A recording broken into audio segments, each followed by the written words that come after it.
Pois é. Muitas pessoas devem estar em casa sem conhecer, né, o regime, o plano, né, de adesão ao regime de recuperação fiscal. Então, seriam impostas todas essas regras ao nosso Estado a troco de quê? O que o Estado ganharia com isso, se é que ele ganha alguma coisa, né? O que pretenderia ganhar com isso? Ele ganha um desafogo na hora de pagar, porque o primeiro ano o Estado não paga nada. Aí nos outros 8 anos ele vai pagando 1/9 até chegar em 9/9 do valor da parcela.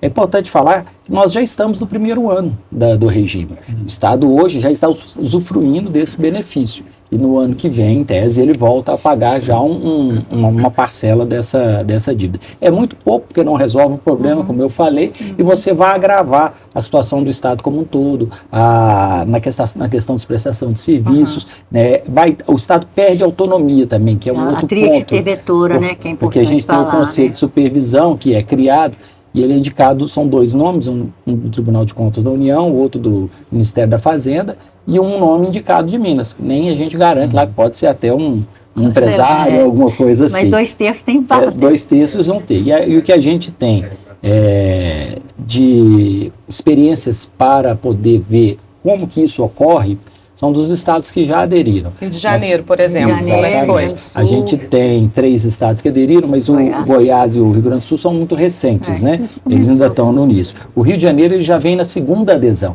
Ele aderiu na primeira versão da lei complementar, que o período era só de 3 anos, agora é 9. Agora ele entra numa segunda entrada no regime, aquilo que eu falei, os estados não conseguem sair do regime, não conseguem pagar, não funciona. E a segunda já não está funcionando. O governador de lá já está abrindo o bico. Porque não resolve a dívida joga uma bola de neve. Né? O que aconteceu no Rio que me marcou muito? A gente, quando o Zema começou com essa iniciativa, nessa intenção, a gente reuniu com o físico de lá do Rio, conversamos também com o Flávio Serafini, que é um deputado estadual do PSOL lá do Rio, e ele relatou para a gente como é que era a experiência deles naquela primeira versão de 3 anos. Ele falou, Marco, o regime permite a recomposição, mas mesmo nos anos que a gente tentava dar, o Conselho de Supervisão falava, não, pode dar não, porque aqui as contas não estão boas. Então ele entra fazendo uma ingerência. Lá foi uma coisa agravada para ver o grau de crueldade desse regime. Lá foi na época da pandemia, nós vivemos há pouco tempo, a gente sabe como é que foi, precisou-se de um investimento muito maior nos profissionais de saúde, na área de saúde, né? Não tinha tratamento, não tinha vacina. No primeiro momento o Rio identificou a necessidade de contratar cerca de 450 médicos. Vamos contratar, estamos precisando e tal. O Conselho falou, não, isso é muito, a despesa é muito grande, eu vou autorizar só 60 ou 70, um número bem inferior. Isso aí com certeza resultou em mortes, resultou em pessoas que tiveram atendimento prejudicado. Um outro exemplo que ele me deu, que me marcou, foi na área de educação. Os professores, né, principalmente da rede pública, tiveram que se reinventar, né, e passar a dar as aulas remotas, né. Você imagina uma população mais carente, né, que tem até dificuldade de acesso à internet e a aparelhos de celular ou computador, os próprios professores que infelizmente são muito mal remunerados no país, né. O secretário de Educação teve uma iniciativa e falou, vamos dar um auxílio uma única vez, um valor X para os professores, para eles poderem ter um equipamento um pouco melhor, para poder dar uma aula com um pouquinho mais de qualidade para esses alunos, principalmente esses, da rede pública, os mais pobres, né?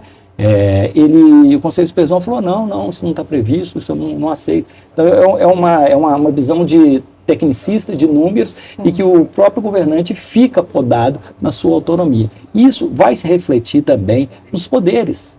O judiciário vai ter dificuldade, o legislativo vai ter dificuldade, porque nós vamos ter um órgão externo aqui apontando o que você pode, o que não pode, e interferindo, né, impondo sanção, quando a gente perde um pouco da autonomia do Estado, da independência. É só colocar, porque às vezes vocês falam, que dívida é essa? Ela vem, 80% dessa dívida está sendo renegociada, como o Marco Couto falou, ela vem desses títulos e desses